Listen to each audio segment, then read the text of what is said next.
The city was always loud at night. Sirens, shouting, the occasional screech of tires.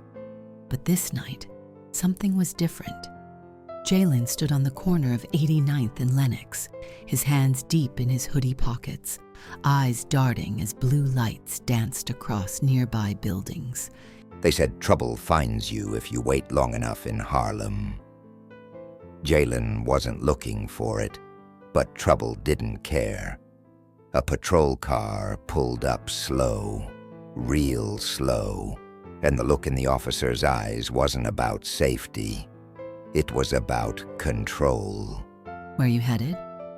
Just home. You sure about that? Jalen didn't answer. He had learned, sometimes, silence was safer than words.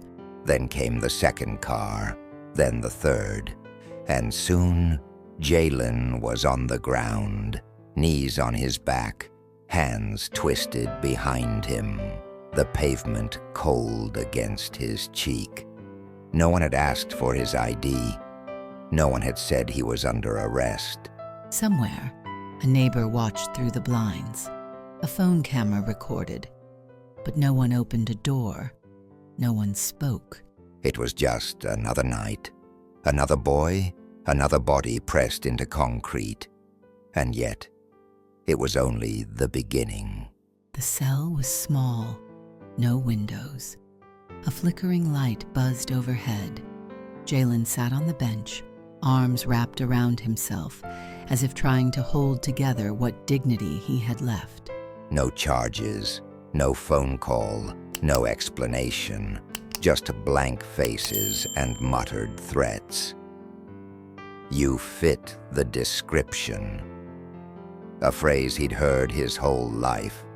One that never meant justice. His mother was at home, probably pacing, calling his phone again and again. But it lay cracked on the sidewalk where they had slammed him down. His voice was gone, taken. Time stretched in that room. Hours felt like years. Every creak of the door brought hope. And then more silence. The cage wasn't just bars. It was invisibility.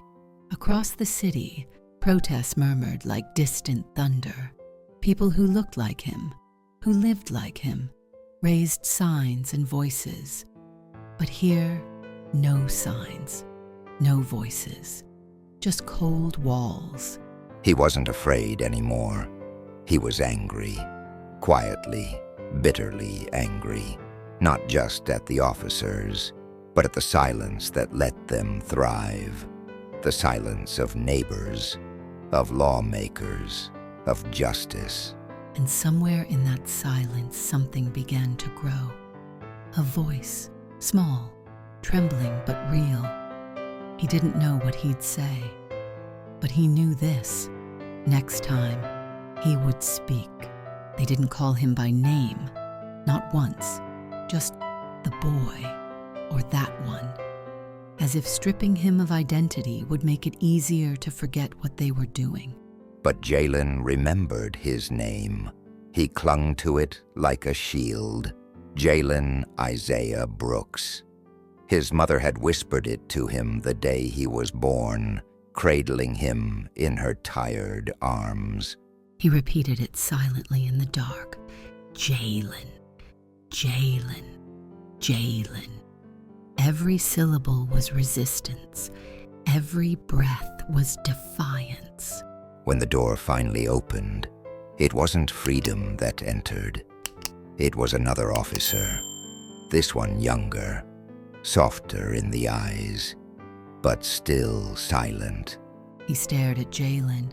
Their eyes met, brown to brown, and for a flicker of a moment, something passed between them. Recognition? Shame?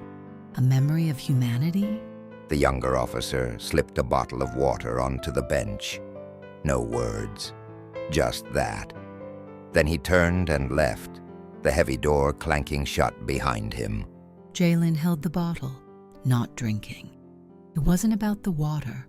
It was about being seen, even for a second, even by someone inside the machine. He wasn't free yet, not even close. But he remembered now. He had a name, a voice, and that was the first spark of the fire to come. Jalen was released on bail, but freedom didn't feel like freedom. It was quiet outside the jail, yet the silence wasn't peace. It was weight. People stared at him differently now, some with pity, others with suspicion, and some, mostly white faces, with that same cold dismissal he saw in the courtroom. Even in his own neighborhood, he was no longer just Jalen. He was the kid who got arrested. Labels clung to him like invisible shackles. His little sister asked, "Are you bad now?" And Jalen couldn't answer. His voice cracked because he was starting to wonder himself. At night, he lay awake in bed, staring at the ceiling, hearing the sound of jail doors even in dreams. The world out here didn't look so different from the one in there. His lawyer, a young black woman named Denise, came by every week. She didn't sugarcoat anything, but she reminded him, "They want you broken, so you can't be." Jalen started writing in a notebook, not just about the arrest, but everything.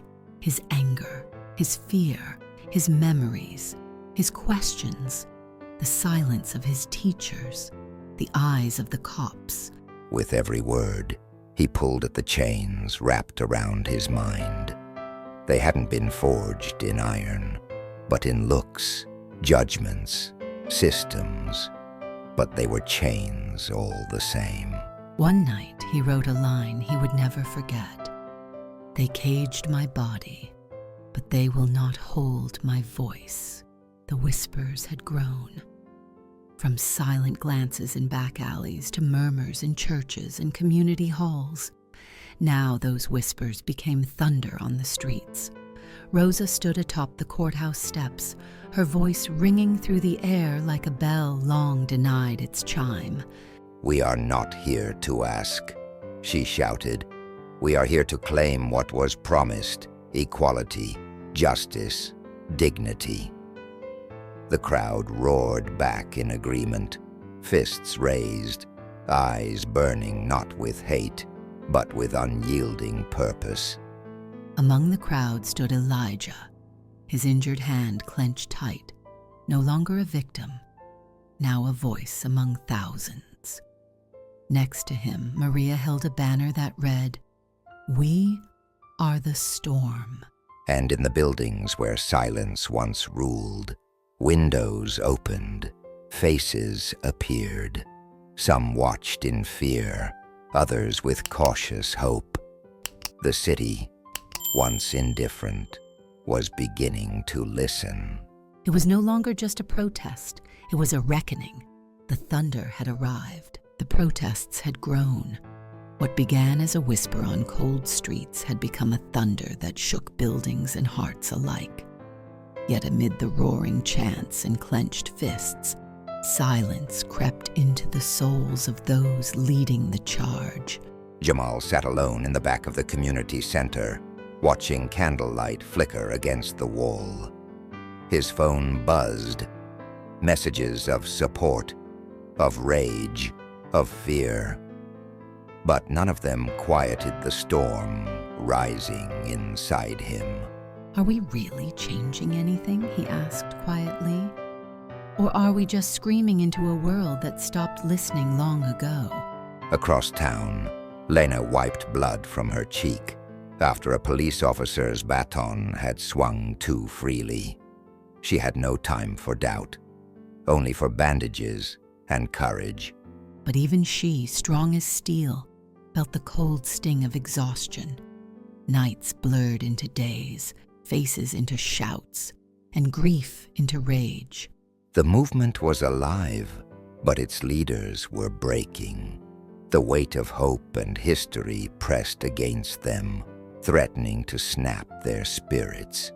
And yet, from that storm came something else, a spark, A voice, a child drawing signs with crayons, chanting beside her mother.